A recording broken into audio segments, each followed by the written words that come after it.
just so you know, this is about the 8th time I've tried to do this fucking video, and my camera keeps cocking up. The video keeps freezing on me, and then I have to go back and do it again. So, you know, if I'm a bit terse throughout this, you'll know why, okay? Anyway, I thought I'd do something a wee bit different today. This is going to be a redo of one of my earliest videos, principally because the shitty webcam I was using back then really doesn't do this toy justice. It's such an amazing piece of work, and I'm having such incredible fun playing with it. You've no idea. You really don't. I thought it was worth doing again.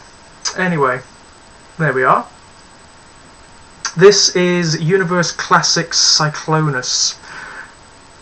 A stunning piece of work. It really is. I mean, I rather like the Classics line in general. There are one or two exceptions where there are just things done where you don't know why. I certainly don't. The current Ironhide, for example, the recreation of Ironhide. What a pile of shit that is. Anyway, this is stunning. It really is wonderful. It's a perfect representation of how the character was portrayed in the original Generation 1 cartoon. Cyclonus originally appeared in the 1986 animated movie, and he was recreated from the wreckage of Decepticons that were all but destroyed in the War on Earth. There's some contention amongst Transformers fans as to exactly who he was recreated from. Some people think that he was recreated from Bombshell, some people think he was recreated from Skywarp.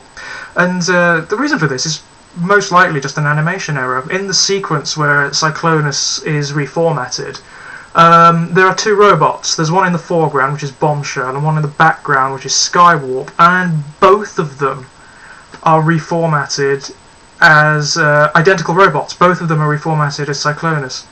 So there is a divide in the Transformers fan community. Of course, it really doesn't matter either way. I mean, Unicron, who the character who's responsible for recreating them in the first place, is capable of completely reformatting Transformers in their entirety. I think you can conceive that he's probably more than capable of reformatting their personalities as well. So it really doesn't matter either way. But what I really like about it is the fact that what is ostensibly just an error has sparked off this wonderful creativity amongst Transformers fans. There are people out there who write fan fictions about this secondary Cyclonus character and have created entire mythologies about him, which is absolutely wonderful that such creativity can just come from what is essentially a mistake. Wonderful.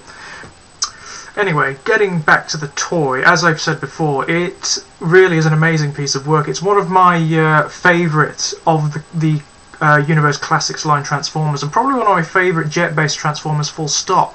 I do wish that I had the original Generation 1 Cyclonus handy to compare him with. Unfortunately, I got into Transformers quite late. I mean, I was born in 1984.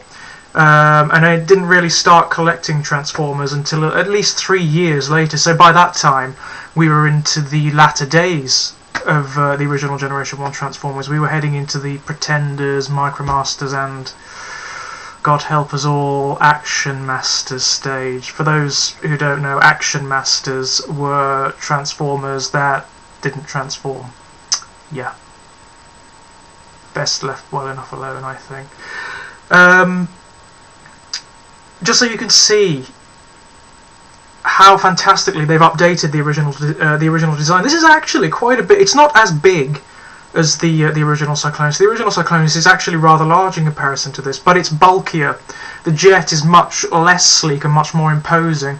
It's also beautiful, beautiful colours. It's a very, very tempestuous, dark purple, which I like a lot. Archetypal Decepticon colours, actually. Dark, dark purple.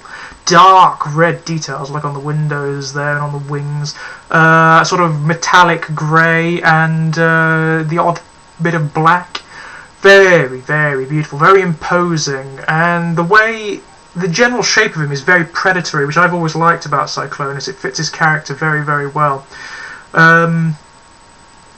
There is an issue that a lot of Transformers fans I've spoken to about it do have with this guy, and a lot of people who review him on YouTube have as well, which is this. If you look at the back there, there's a clear split here, and you can definitely see footsies sticking out there, yeah. But very small concern. When the overall aesthetic of the toy is as good as this, who gives a shit? I don't. Anyway, there we are. Cyclonus in his Cybertronian bomber jet thingy mode. Right, on to the transformation then.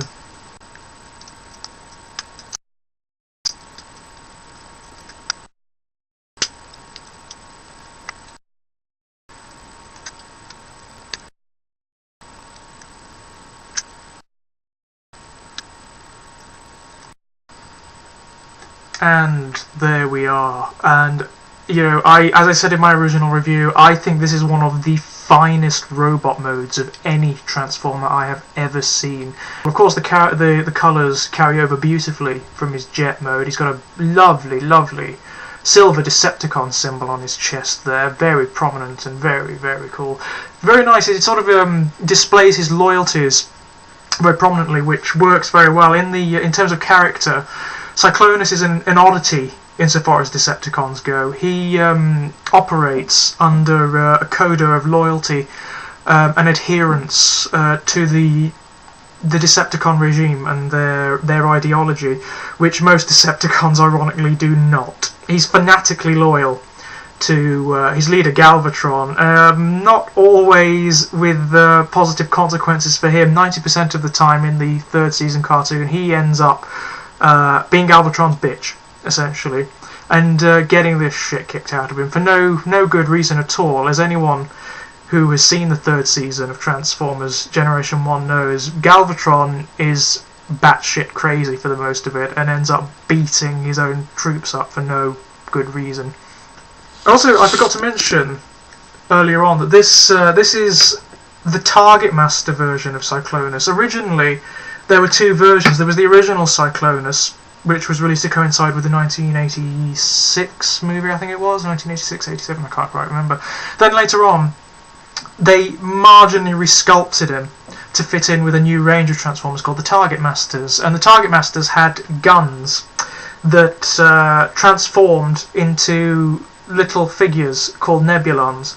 And Nebulons were not robots. They were actually organic humanoid creatures, very much like us, that were outfitted with technological suits that could transform into the likenesses of either the Transformers' heads for Headmaster Transformers, or for their gun, the likenesses of their guns for Targetmasters. And this is Cyclonus's Targetmaster partner, Nightstick, who I'm just very surprised that when they decided to make the Universe Classics line, that they bothered to make this Cyclonus the Targetmaster version. I'm very happy they did, very happy indeed. Anyway, there's Nightstick, and he is very different from the original Targetmasters. He's very different. He's more akin to a Minicon, like from the Armada range, in terms of his articulation and detail. A lot of his articulation is redundant. It's just there for fun. For play value, as opposed to relating directly to his transformation. As I showed you in my original review, the original Targetmasters don't have any articulation at all. They just stand there. The only good thing about them is that they are indestructible, which is nice. Anyway, there is Nightstick, and Cyclonus holds him quite beautifully. He turns into this, which is Cyclonus's disintegrating black beam gun. And it fits very beautifully into the post in his fist there, so he can be very heavily armed, looking very intimidating there. Another thing I love about this robot is no kibble. None whatsoever. A rarity amongst jet-based Transformers. Usually there would be a nose cone here, as there was in the original Cyclonus, but no. Because of the nature of his transformation, he splits right down the middle and you fold the nose cone inside. And there you are. The only thing that you could even conceivably call kibble is the wings, but they add to the aesthetic of Cyclonus. They look really fantastic. So, kibble-less Transformer. Very cool. I would recommend this guy to any Transformers fan.